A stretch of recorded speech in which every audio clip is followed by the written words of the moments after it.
With you this morning, particularly so since I think we're here gathered in this great hall at a moment of profound change, at a hinge of history, where our generation is probably the last that is going to be used to the assumptions of the old technological order. And the next generation and the next part of our lives is moving into a new era, a completely different order. And all the people gathered in this room are trying to figure out how to adjust from the old order to the new, and we're all doing it in different ways. So there's the first point of friction, the first point of contact between the old order and the new. And it's also an honor to be here today because, of course, this is a meeting of the OSCE.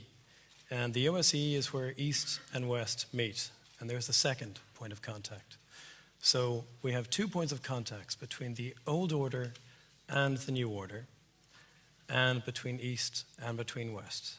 And we should not be at all surprised if sparks fly when those things meet. So what I'm hoping today is that we have some constructive sparks that fly, that we have an engaging debate. I'd also like to say that I was thinking back to some of the OSCE's work in this area, and I remember being in a hall in Vienna in 2006, I think, going through an earlier stage of discussion of some of these issues. And that was at a point where the OSCE, joined I think at that point by the Council of Europe in that discussion, was far ahead of anywhere else in this debate. So just a word of tribute to the OSCE today. Let me introduce who is on the stage here today. And first let me start with Ambassador Janez Lenardičić. I think I may have mauled his second name, possibly his first as well. Janez is the ambassador at the OSCE he's the head of the Office of Democratic Institutions and Human Rights, so the IDHR. Jamie Shea is on my right. He's the Deputy Assistant Secretary General at NATO with a focus on emerging security challenges. Dr. Daniel Klingengaard is over to my left. He is the Vice President for Policy at Freedom House in Washington. Over to my extreme right, is Andrew Anderson, and he is the Deputy Director at Frontline Defenders. He's been there for almost 10 years, so we're going to see from him some really interesting insights into how people are experiencing this literally on the front line. And in the same vein, Natalia Rodina is over on the left. A note, she'll certainly be speaking in Russian, so when she's speaking, you'll have your headsets. And she is a journalist, and she's editor of Charter 97. But also, last year, she was the recipient of the International Press Freedom Award. So it's a particular honor to have her here today and to be here on the stage.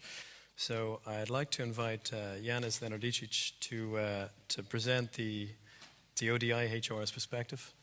And as I understand it, you're going to give us an overview of what's going on. Thank you, Johnny. I'll try to. But first, I would like to make a reference to what we saw in the introductory presentation, namely the question, internet, empowerment or censorship. It can be either. Depends on how it is used. It is essentially a tool, a mighty tool of communication that goes in both or all ways, not only one way as traditional media, from the media outlet to the masses of viewers or readers or listeners. But it's still a tool, and this tool has to be used properly in order to achieve the intended purpose. That's why I hope that everyone would be able to agree that when we talk about internet freedom, we understand that freedom does not mean the absence of regulations and rules, complete absence of any regulations. It's not the case. And we know that from our real life.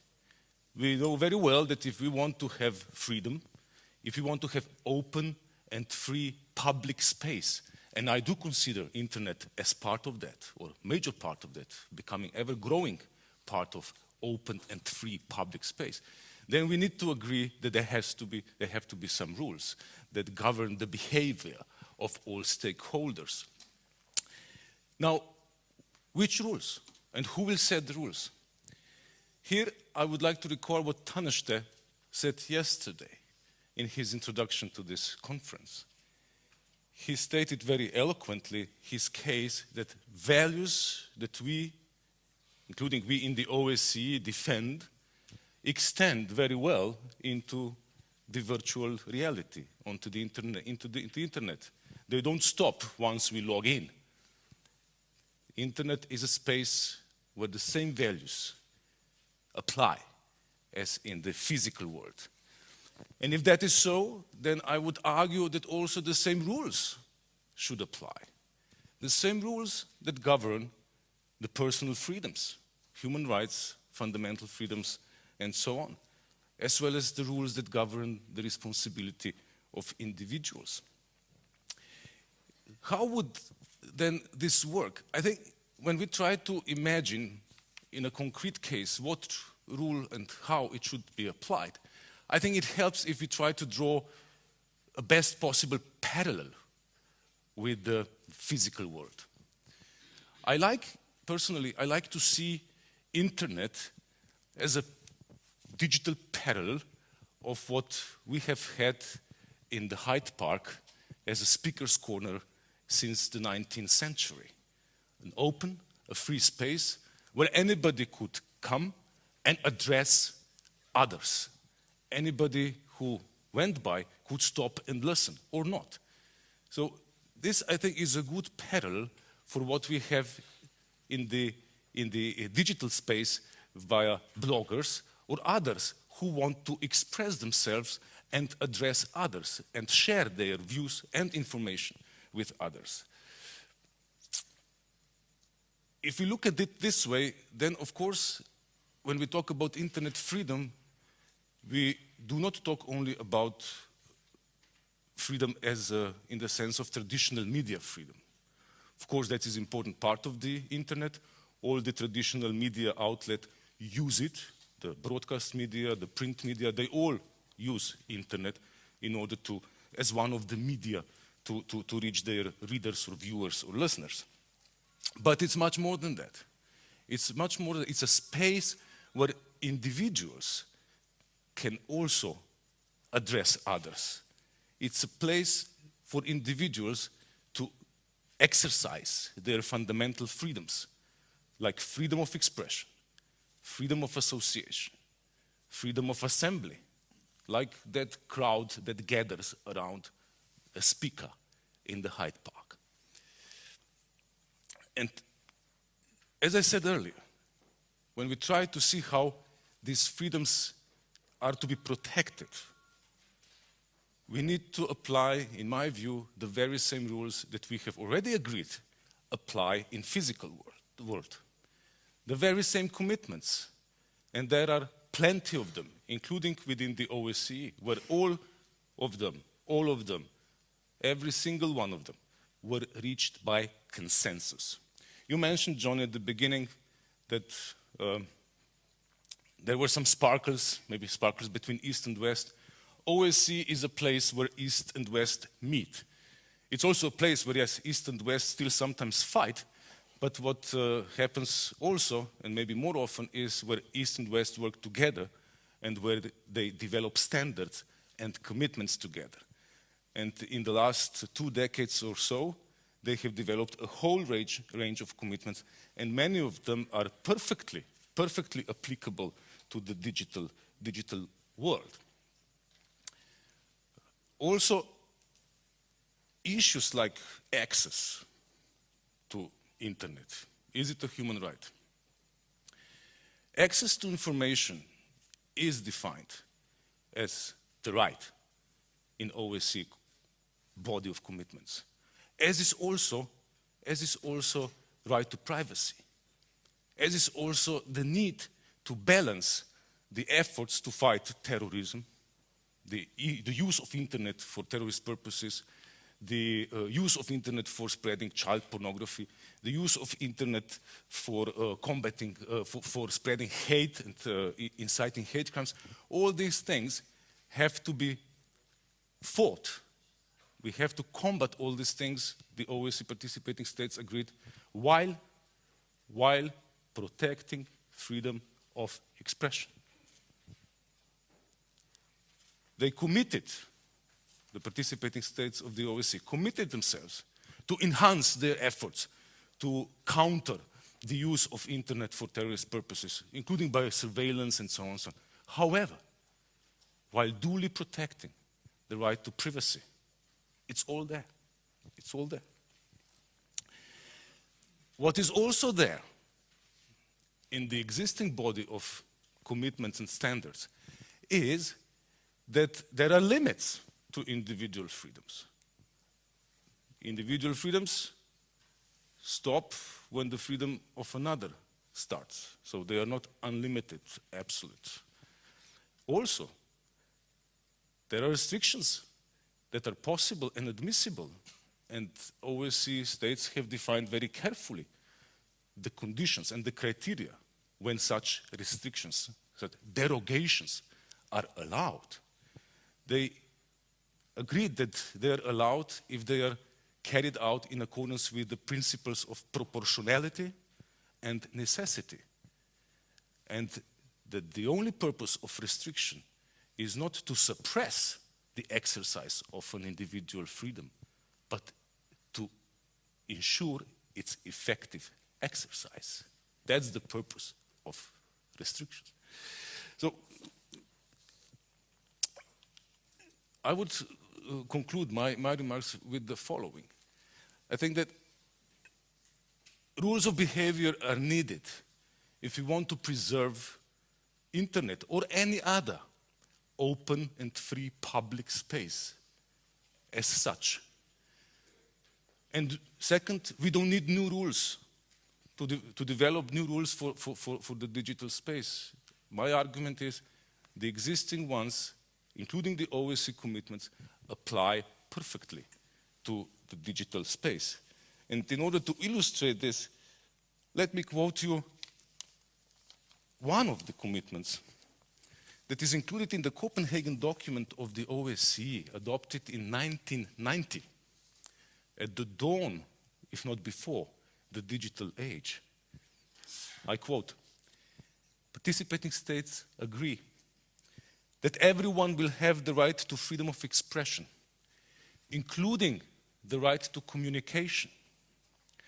This right will include freedom to hold opinions and to receive and impart information and ideas without interference by public authority and regardless of frontiers." This was, as I said, adopted more than 20 years ago, and it confirms what you said, Johnny, at the beginning, that in many areas, OSCE has been ahead of time. I hope it will stay so. Thank you. Dr. Lenardicic, thank you very much for that. I think that gives us a very solid starting point. I think, having heard what the standard is, maybe Andrew might be in a position to tell us how sometimes we don't necessarily meet that standard. Thank you, Johnny. I actually want to start with a standard as well, which is the Declaration on the Rights and Responsibilities of Individuals, Groups and Organs of Society to promote and protect universally recognized human rights and fundamental freedoms. It's better known as the UN Declaration on Human Rights Defenders, and it was adopted unanimously by the UN in 1998. And Article 8 specifies the right, individually and in association with others, to submit to governmental bodies and agencies and organisations concerned with public affairs criticism and proposals for improving their functioning, and to draw attention to any aspect of their work that may hinder or impede the promotion, protection and realisation of human rights and fundamental freedoms. That was a good place to start, given the discussion we had yesterday a little bit about the criticism of governments. To remind ourselves that all OSCE governments signed up to that declaration and agree in principle to the right for human rights activists to criticise governments. So as a Scot, let me start by criticising the UK government. Governments, I think, need to resist the siren song of so-called security experts who lead the call for increased surveillance on everybody as a way to protect us. They try to scare us that there are so many threats out there that we all have to be subjected to surveillance all of the time. And that seems to be the policy at the moment of the UK government, they have announced draft proposals for mass surveillance of the internet. And these are very damaging, not just if they were to be implemented in the UK, but they undermine the credibility of the UK government when it comes to human rights and gives an easy excuse to repressive governments indulging in similar activity. The UK NGO Liberty has said of the proposals, quotes, "For the first time, private companies will be instructed to collect information on billions of communications made by their customers for no other reason than the authorities' future demands for access. This amounts to mass blanket surveillance of the population outsourced to the private sector." In addition to the potential harm for human rights and privacy in the UK, it risks to create an environment where those companies responsible for producing and managing the software and technology automatically build in mass surveillance into the products that they are producing and selling. And that's likely to have a negative impact when they export those around the world. But also it's a strategy which fundamentally at the end of the day is guaranteed to failure. Those who come from a perspective of saying that our security can only be based on mass surveillance of all of us neglect the fact that the best security comes when people support the rule of law, when people support the activity of those who are trying to police the rule of law. And that kind of blanket surveillance automatically is going to provoke a reaction of civil disobedience and people finding ways around that and finding ways to operate in a way that evades the surveillance approach. I don't quite agree with Evgeny Morotov's cyber pessimism that we heard in the opening video, but I think he paints or he gives points to a number of issues that we need to be concerned about. That freedom is not necessarily delivered by the internet or access to the internet or the ability to communicate, which is increasing as a result of the spread of the internet. That's contested space, and those of us who believe in freedom and human rights need to continue to contest it. I think there has been a lot of exaggeration about the extent to which Facebook and Twitter contributed to the Arab Spring. I think there's no doubt that the ability to share information more effectively has played an important role in the events in the Middle East. I think the role of satellite television, as well as with mobile phones, has contributed maybe more even than the use of the internet per se. But what we saw in Tunisia and Egypt is what we've seen in many other countries, the Philippines, Nepal, East Germany. It's the people who will mobilize and go out on the streets peacefully, in spite of the risk of being shot at, who in the end make a difference. And the internet is a tool which human rights activists around the world and across the OSCE countries are using to help to mobilize and to organize and share information, particularly sharing information about the abuses committed by governments. And that's a positive thing. But it is also a risk. The technology comes, as Evgeny Morotov pointed out in the video, with elements which facilitate surveillance and the repressive acts of governments. I want to mention a couple of cases from OSCE countries. Rosa Tuletaeva in Kazakhstan was sentenced to 7 years imprisonment for causing mass disorder this past 16th of December in Zhanaozen, and faces another trial for incitement to social disorder. In her cases, the prosecutors opened her email and Skype accounts and read the SMS sent and received and records of her phone calls. All her communication was in reality of an innocent character calling people to support the demands and protest against fired oil company workers. But these were interpreted by the prosecutors as calls for mass disorder. Maxim Efimov in Russia, is blogger and leader of a youth human rights group in Karelia, was criminally charged for a 160-word blog article in his online newspaper calling for an end to governmental support to the church, official church, and rather to spend the money on social needs, including kindergartens. He was ordered to pass a psychiatric test, which he did, and later was ordered by the court to be put into a psychiatric hospital for unknown time to go through another test. He's since been forced to flee because of the risks of being treated forcefully in a psychiatric hospital. Other countries where human rights defenders have regularly been targeted for surveillance and repression within the OSCE include Uzbekistan, Turkmenistan, and Belarus. I guess we'll hear more about the specific context of Belarus from our friend on the panel. The other thing I want to mention is the export of technology from within the EU. Of course, to a certain extent, repressive governments have the capacity to develop their own technology to conduct surveillance, but it is broadly true that the countries which are, or the companies which are exporting security technology which is being used by repressive governments around the world are largely based in Europe and North America.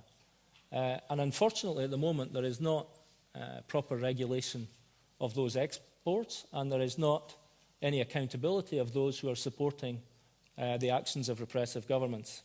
I'd mention my friend, the blogger Ali Abdul Imam in Bahrain. Bahrain is a country which has been able to crack down brutally on those who protested for human rights and democracy in the last years, yet we've seen Western companies flocking to provide technology and other support to the Bahraini government over the last couple of years. Ali Abdul Imam was badly tortured when he was detained, actually already almost 2 years ago now, in August-September 2010, before the Arab Spring. And he was then subsequently sentenced to 15 years in prison in absentia and is currently in hiding. But there is no accountability for those companies which continue to export such technology, not only to Bahrain, but to many other repressive governments. And I think I'd like to mention the work that the Electronic Frontier Foundation has done on trying to develop and propose Know Your Customer standards, and I hope that's a positive approach in the context of trying to develop some voluntary principles. But I would insist from the side of Frontline that we believe there needs to be legal regulation of the export of such technology, whether it's clearly repressive technology or dual-use technology. And I hope that some of the good work that's already started at the EU level will be taken forward and given real teeth. I'd like to finish just by mentioning that as Frontline, we, as do a number of international organizations, provide training and support to human rights defenders, bloggers, independent journalists in terms of their digital security, try to find ways to support them working in repressive environments. We have a product of peer-reviewed tools and tactics called Security in a Box, which is available at security.ngoinabox.org, which we have developed together with an organization called Tactical Technology Collective. And we do training with human rights activists around the world around how to maintain the security of their digital information, whether that's on their computers or other devices, or whether it's their electronic communications, how to get round blocks on access to information on the internet, and how to blog anonymously. And I think that's one of the issues that we need to discuss in this panel is the right to anonymity and privacy in terms of human rights activists and others seeking to exercise their freedom of expression in repressive countries. But I'll close at that point and maybe come back to some of those issues later on. Thank you. Andrew, thank you very much for that. I think we're going to be coming back in the discussion to pretty much everything that has already been raised by the first two speakers. One of the points maybe that we can get into now straight away is this question of securitization of the internet. And it's great, it's a particular privilege to have Dr. Jamie Shea with us today, because as you probably know, NATO is at a pivotal moment now. It is at a point where I guess it chooses what its missions are in the future, and you're the guy who has to make the decision. If only that were true. I must admit I love these introductions because exaggeration is always so flattering to one's personal vanity. No, thank you, Johnny. Thanks to the Irish presidency of the OSCE for inviting me here today and allowing me also to participate in this debate. Second time in a week I have the privilege to see many old friends, OSCE ambassadors here. And of course, although I'm a Cockney Brit, somebody who has a name like me, Shay, is obviously extremely glad to be back, albeit briefly, in the mother country. Yeah, the security issue. It's often sort of said that essentially the internet is the domain of the private sector, the domain of the individual. It's been essentially developed by the private sector. The private sector own about 90% of all of the information technology, and that states are rather helpless in this area. The internet grows so quickly, they're rushing to catch up, and of course the states, unlike in the traditional domains like land, sea, air, space, do not control cyberspace. They don't own it. There's no territorial jurisdiction over it, at least in a technical sense, and they don't control many of the instruments that they need, of course, to regulate it or police it. I put police in a nice sense of the word, simply by forming a set of standards of procedures that make sure that the individual is able to go about his business, or companies are able to go about their business with the minimum opportunity of intrusion, of harm, of infiltration, of disruption of their activities. But I think at the same time, I'd like to start off with 2 points. The first one, of course, is that cyber is not just a technology. We're increasingly recognizing that it's a domain. It's a domain of the international global commons in the same way as the sea, the maritime domain, or the air domain, and the increasing amount of traffic, of transactions vital to the security of states, vital to the economic well-being of states, vital to the prosperity of individual citizens are being moved into cyberspace. So in other words, it cannot any longer simply be treated as a technological issue. It has become the fifth domain.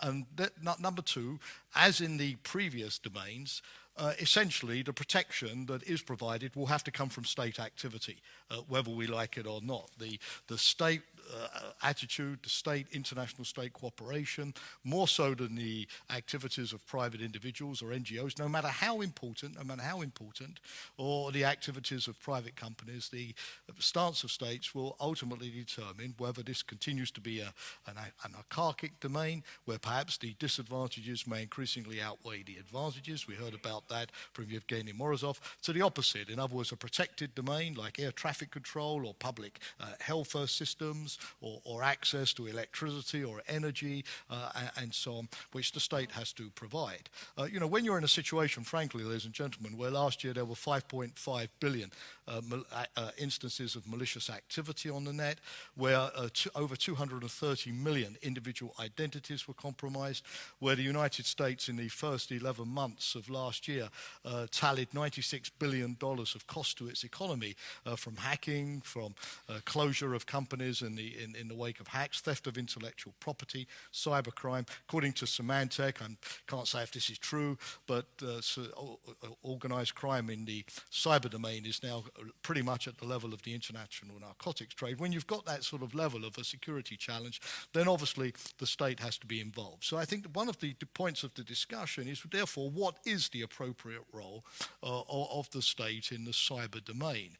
It's not a question, let me be very explicit about this, of replacing 2 decades of freedom with 2 decades now of security, of swinging the pendulum from one side to the other. Not at all. It's a question of what is the minimum amount of security that we need to provide so that all of the freedom aspects of the internet can continue to be safely developed. Where is that balance, or what are some of the difficult trade-offs that we may have to negotiate as we try to find that balance? Let me just briefly outline my own views of what some of, therefore, the critical roles of the state are in this area. The first one is simply training and education.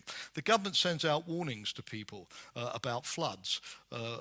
It sends out warnings about the dangers of smoking. Individuals, of course, free to follow or ignore those warnings, but at least the state can raise the level of awareness and consciousness. Now, we're still in a situation today where 95% hacks are the result of human error, not the result of deficient technology or the structure of the system, human error.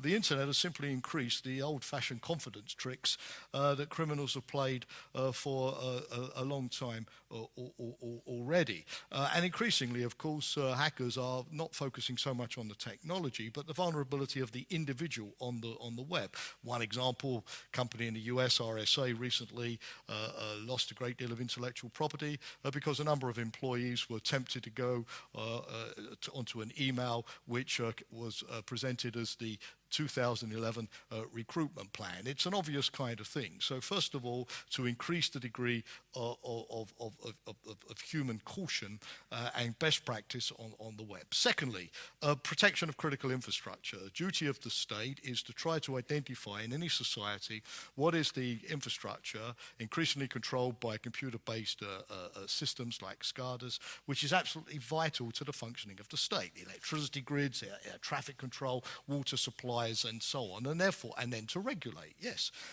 industry does not always like to be regulated, particularly not in a recession, and there's always a problem when industry is obliged to disclose its level of security in these areas. This is often sensitive information, of course, and many companies don't like to tell governments what they're doing for fear that they will be accused of having neglected the problem and render themselves liable to prosecution or whatever for negligence. On the other hand, companies often don't like to be designated as critical to the national economy because they fear then that the government will place higher standards upon them. But I think it's perfectly legitimate for the state in looking at the internet to designate those areas which are the global commons. They benefit everybody, not only the state and its security apparatus, and that therefore we can't protect everything, but we should focus on that.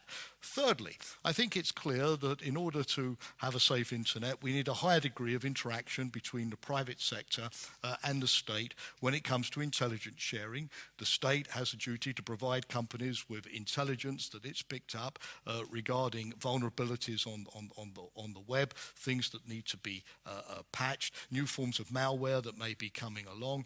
Just like the private sector has a duty of disclosure in many areas, think of the banking system, thinking of insurance, to the state and to citizens about compromises of security, damage to reputation, financial loss, and so on. How we achieve this, whether we do it through regulation or we do it through the more informal networks, such as dealing with botnets or credit card theft that have grown up, that's a case that we can argue about. I mean, those of you who have been following the CISPA saga in the US Congress will be familiar with that type of argument. But we do need, in the new area of security, much more of a multi-stakeholder approach than states have traditionally been used to with their monopoly of security, much more of an outreach to the private sector and the formation of these kind of networks where these type of information can be shared. The third element that we can ask the state to perform, which comes a little bit more, I think, into the area we're talking about today, is cyber diplomacy.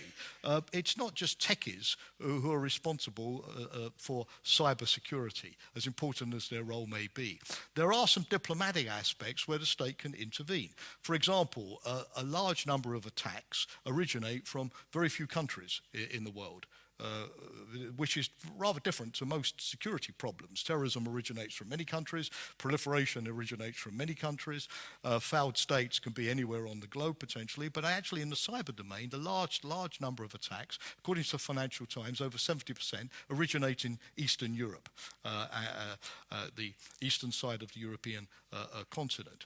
3 banks in the world are responsible for over 90% of all of the financial fraud through spamming. For example. There are a number of very specific sort of cyber black holes in the world where there is no legislation, no definitions of cyber crime, no extradition, no forensics, no freezing of data. So there is a role for the state in looking at those particular instances. There is one example, for instance, that occurred in Romania a few years ago where there was a large scam involving eBay, where international diplomacy working with the Romanian government was able to shut that down. So we need to identify those specific areas where diplomacy can work. The next area, and this is, I think, is central to the OSCE and its work, is that we won't have an international treaty to regulate state activity in cyberspace anytime soon. The domain is growing too quickly. The sense of the government sovereignty in cyberspace, which is a hot issue between the democracies and others, as you know, that gap is still too great. And we don't want a treaty, obviously, to limit freedom on the internet either. So I think we're looking at what we call CSBMs, a package of confidence and security building measures. But we need to make a start in this domain. And the OSCE, and I'm looking at Ambassador Ian Kelly here, I know, who's been taking this on, given its comprehensive overview of European security. It's a good place to start. What am I talking about? Well, can't we have a common taxonomy? You know, we don't have an agreed international definition of terrorism. And we don't have internationally agreed definitions regarding cyber war, cyber conflict, cyber crime. We don't have much of an understanding of cyber crisis management and how we deal with the problem of escalation or misunderstanding. It's very interesting. The United States and Russia are thinking of a hotline to deal with cyber incidents, similar to what they set up after the Cuban Missile Crisis all those years ago. Not using third-party proxies to organize attacks, freezing data for investigations, for example, allowing investigative teams. These kind of things. Many ideas in this area, but I think one of the areas where states can be productive is to start to, and this was brought up a moment ago by the ambassador, see how we apply international law in the cyber domain. David Cameron at the London Cyber Conference last November said something which I wholly endorse, that what is illegal in the normal world shouldn't suddenly become legal because it occurs in the virtual world. Most of the experts I talk to say we don't need new laws here, but we do need to know how we apply existing international law, existing humanitarian law in the cyber area. And what extra mechanisms we need to do that. For example, NATO Centre of Excellence, many of you have heard about this in Tallinn, Estonia, which looks at research, is actually doing a compendium this year, coming out in December, on the existing status of international law in the cyber domain and where we go. Finally, data protection. I think that this was said, it's true, that it's very important as we go into this debate that the democracies of the world at least try to iron out differences among themselves so that they are able to push in the UN and in wider fora a more or less harmonized view of the balance between security and freedom on the internet. If we disagree among ourselves on these issues, then our influence, let's be honest, will be correspondingly smaller. One area is data protection, for example, where the United States has a somewhat different view than the European Union. Not incompatible, and in fact a lot of harmonization is going on. But we need to have a common system which, for example, allows individuals to be forgotten if they so desire, allows them to know where the data on them is located. The internet has been fantastic at producing data, very bad at locating data, and extremely bad at removing data. We simply don't know how to remove it. We don't know how to delete it, and it's turning up in all kinds of areas where we never believed that it would have ended up. The right to take your data from one website to another, from one service provider to another, portable, if you so wish, and so on. So if we can harmonize in a transatlantic way these issues, then I think it's going to become a lot easier. Issue of technology transfer was also referred to. I was in Sweden recently. Some of you were probably there at the Internet Forum from the Swedish Foreign Ministry. And of course, the Ericsson issue with Belarus was the talk of the town. And recently, we've had the issue in France of the French company with Libya. I also think that one of the interesting things, and you said this for the OSCE, is precisely perhaps to work on a code of conduct. We've spent a lot of time worrying about the export of attack helicopters or amphibious ships or tanks or classical weapons. Civil technology has often been seen as the good side of the equation. But in the wake of some of these recent incidents, I do believe that that aspect and a code of conduct, the role of governments, is something we can usefully look at as well. So the state does have a role. It's not a role which is absolute in controlling the internet, but it is a role which can introduce that domain of security, which is going to be important if we're going to continue to use the internet. Because if you don't have confidence in using the internet, if you don't have confidence in your security, then you don't have freedom at the end of the day. And so I think this is going to be the big area for the next 10 years. Thank you. Thank you very much for that. I think maybe the segue here is your second last point, which was about personal privacy, because I want Natalia Rodina to give us an insight into her experiences, and I understand she's going to be speaking in Russian, so headsets at the ready.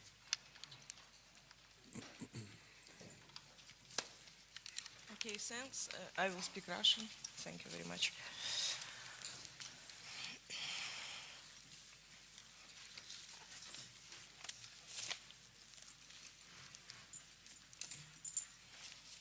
Каждый раз, когда мне предоставляется возможность говорить о Беларуси, мне сразу хочется сказать, что это страна, которая находится в центре Европы. Это последняя диктатура Европы, в которой фальсифицируют выборы, убивают оппонентов Лукашенко, похищают журналистов, в которой власти совершают страшные преступления. Но сегодня мы просто будем говорить тогда конкретно об интернете. В день последних президентских выборов в Беларуси, 19 декабря 2010 года, я была арестована. В тюрьме КГБ мне угрожали 5 годами тюрьмы только за то, что я являюсь главным редактором самого популярного независимого новостного интернет-ресурса. Сразу скажу о том, что говорили мои коллеги, о том, что в тюрьме в моем уголовном деле присутствовали как раз-таки и скайп-переписка, и сообщение электронной почты. То есть все это в Беларуси прекрасно отслеживается. В тюрьме меня также пытались вербовать, чтобы установить контроль над сайтом. В следственном изоляторе КГБ я провела 1,5 месяца. Меня освободили до суда, и накануне суда я была вынуждена бежать из страны, потому что понимала, что работать мне в Беларуси не дадут. Перед моим арестом против сайта Хартии были возбуждены еще 3 уголовных дела. Прошли 5 обысков в редакции у меня дома. Были конфискованы 20 компьютеров. Но самое главное, был убит основатель сайта Олег Бибенин. Это произошло как раз за 3 месяца до президентских выборов и моего ареста. Все эти чудовищные репрессии против журналистов в Беларуси и против конкретно сайта Хартии, они подтверждают уникальность ситуации с интернетом в Беларуси. В нашей стране очень популярны независимые новостные сайты, в том числе с правозащитной информацией. Например, у сайта Хартия 97 около 100 тысяч уникальных посетителей каждый день. И согласно статистике Google Analytics, около 1 миллиона уникальных посетителей в месяц. Это сопоставимо со всей официальной прессой в Беларуси. И сегодня мы можем конкурировать с белорусским телевидением. Мы также конкурируем с развлекательным контентом, потому что сайт Хартия 97, который пишет о нарушениях прав человека, интересует белорусов больше, чем эротические сайты или сайты знакомств. То есть это отражает ситуацию, в которой живут белорусы. То, что люди находятся в полном информационном вакууме и полностью лишены независимой объективной информации. В Беларуси нет независимого телевидения, нет независимого радио. Несколько еще не закрытых газет выходят очень маленькими тиражами, поэтому люди идут за информацией в интернет. Кроме того, мы изначально исходили из того, что ситуация в Беларуси будет ухудшаться, и создали ресурс, на котором белорусы не только могут получать независимую информацию, но и высказаться. Причем высказаться полностью анонимно, потому что в стране уровень страха таков, что люди боятся практически всего. Это отмечают и социологи, и политологи, и поэтому благодаря этой анонимности сайт Хартии сегодня является таким барометром общественного мнения. Кстати, вот одной из причин неуспеха интернет-революции в Беларуси было то, что в социальных сетях люди не были анонимны. Они были зарегистрированы под собственными фамилиями, не скрывали личной информации. Поэтому следующими после редакции сайта Хартия 97 подверглись массированному давлению именно активисты социальных сетей. Напомню, что после президентских выборов 2010 года, спустя несколько месяцев, в стране была волна таких акций протестов, организованных в социальных сетях. Люди молча выходили на улицы и в знак протеста, чтобы показать, что они протестуют против режима Лукашенко, они просто хлопали в ладоши. То есть эти акции организовывались непосредственно в социальных сетях, и на улице выходило на самом деле тысячи людей. Но белорусские власти, они действовали на опережение, то есть они учитывали опыт арабской весны и подвергали все это очень массированному давлению. Как раз таки то, что люди не были анонимны в социальных сетях, начались репрессии вот непосредственно против них. Сотрудники спецслужб арестовывали модераторов групп в социальных сетях, к студентам приходили в университеты, к людям постарше на работу. Сами группы, насчитывающие тысячи людей, уничтожались. Многих пытались вербовать, многих арестовывали, сажали в тюрьмы.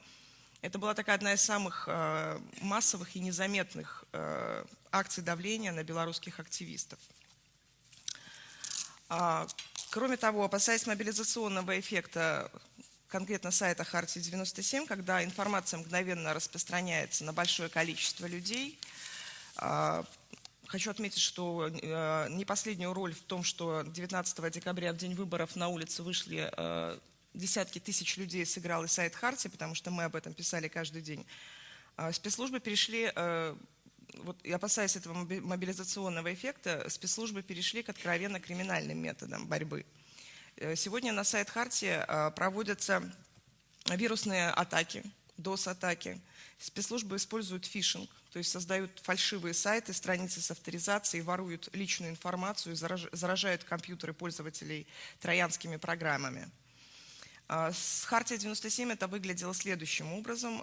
Из-за того, что в Беларуси существует единственный государственный интернет-провайдер Белтелеком, который имеет доступ во внешнюю сеть, на самом шлюзе пользователям подсовывалась фальшивая страница Хартии 97, зараженная вирусами. Ни пользователи, ни мы ничего не могли сделать с этим видом атаки. И только публичность и предупреждение пользователей, а также опасения со стороны спецслужб, что будет проведено какое-то независимое международное расследование их криминальной деятельности, это вынудило власти на время отказаться от этого метода. Однако никто в Беларуси не застрахован от бессовестного проникновения от спецслужб в личную жизнь к доступу к личной информации через компьютер. Еще одним фактом криминальной сути белорусского режима стала атака на компьютеры сотрудников сайта Хартии, которые уже находились за границей. Только спустя несколько месяцев нам удалось зафиксировать заражение компьютеров, а также провести независимое расследование. Мы собрали достаточно фактов, свидетельствующих о том, что это дело рук белорусских спецслужб. В настоящее время в Литве возбуждено уголовное дело, проводится расследование. Но итог этого расследования уже назвали белорусским Уотергейтом, потому что выяснилось, что вот таким образом путем рассылки вирусных программ были заражены компьютеры практически всех лидеров оппозиции в Беларуси, общественных активистов, независимых журналистов. И в течение нескольких месяцев, а может быть и лет, вся информация на их компьютерах считывалась спецслужбами. Все, спасибо.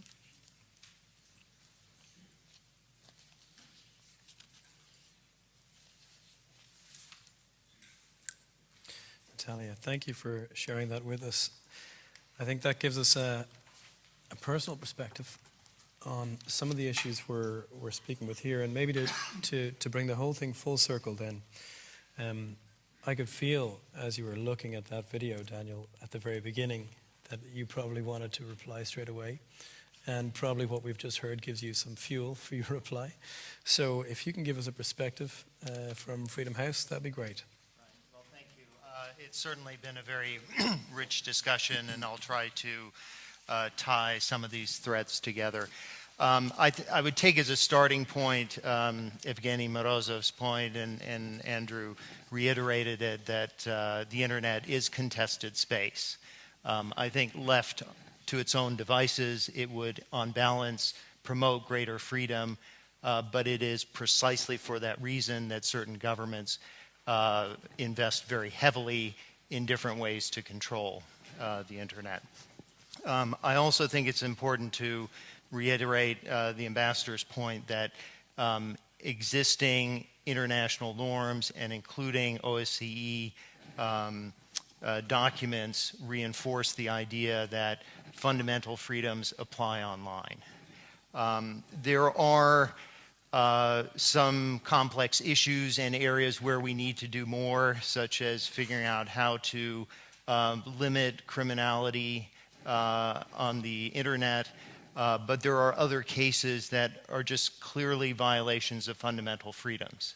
We're talking about things that have nothing to do with terrorism, nothing to do with incitements of violence, but ultimately are about restricting political speech. It is silencing voices such as Charter 97 that provide independent information. It's discussion of political alternatives, it's criticism of government, and it's exposing abuses of power. And these are clear violations of freedom, and I think they should be addressed as such. I think Natalia gave a very vivid picture of the kinds of things that happen in the OSCE space, and I would just reinforce that it's not limited to Belarus. We've seen similar efforts in places like Kazakhstan, Azerbaijan, even Russia, through different methods restricting the internet space. And this is whether it's blocking individual websites, and there are also occasions where entire social networking platforms have been blocked for temporarily, often around election or protest time, or for even extended periods of time. And then there have been digital attacks against websites, against individual activists, prosecutions, and the like. And I think that all adds up to very deliberate efforts to stifle political speech. Now, how to respond? I think obviously the processes of the OSCE, and particularly the representative for freedom of the media, are very important, but much more is needed. And I think the governments that are most strongly committed to human rights need to lead the charge on this. I particularly welcome the Freedom Online Coalition, which brings together 14 governments to take joint action. And I'd encourage them to address these particular kinds of cases, which I can understand are diplomatically sensitive, would lead to what they would call frank discussions, but those need to be had. And it's important, but not enough to support the activists who come under attack, but also to confront the governments who are instigating these kind of attacks. I want to say a few words about the role of companies, and this is in line with what Andrew said, but I would put it in even starker terms. In 2009, after the Green Revolution in Iran, the story came out that Nokia Siemens had sold a very sophisticated monitoring center to Iran Telecom. And that very likely contributed to the tracking of dissidents. Obviously, there was an uproar. There was some sounds of contrition from the company. And then subsequently, other companies were found to have sold similar technologies to similar kinds of regimes. And in fact, if you look at, and we've mapped this all out at Freedom House, most of the authoritarian regimes in the Arab world have received sophisticated censorship or surveillance technologies from one or more US or European companies. And this has all happened in the last 2.5 years. And as Jamie mentioned, then we had the added irony of being in Sweden at the Internet Freedom Forum, and the story breaks that major company, TeliaSonera, has been collaborating with the secret services of Belarus and Azerbaijan to facilitate surveillance. The efforts of some companies, and particularly those in the Global Network Initiative, are very much needed. And I think it's helpful to have companies try to develop their own standards. But that's clearly not enough. And you simply have to look at the pattern where we're talking at least a couple dozen cases of these kinds of sophisticated technology sales to say that some form of regulation is needed. I can, for those, if there is interest, I can talk more in Q&A about what those standards are, but I would make one important point. Some of the technologies are dual use, and to manage a network, you need to keep out spam, which is it's filtering. But some technologies are really single use. I mean, think about spyware. It has the sole function of spying on people. And we understand spying and surveillance is needed for law enforcement. But we also understand that if you provide that kind of technology to regimes that spy not only on criminals but on legitimate dissidents and use it to stifle political speech and throw people in jail and sometimes torture them without any sound legal basis, if you provide sophisticated spyware to those regimes, they will use that spyware to commit human rights abuses. And I think that should be the place to start in limiting these kind of technology exports. Okay, so here's what's going to happen next. So we've had about 10 minutes from all of the participants here. And in the next session, what we're going to have is maybe some of that discussion that we talked about at the beginning. Now, in between now and the next session will be a 15-minute coffee break. And in that time, hopefully, we'll be also able to aggregate some questions that have come in over Twitter. So if I can invite you all just to step outside for 15 minutes, and when we come back, we'll be able to get into the issues that have been raised here this morning, and we'll have an opportunity to go as deep as we can.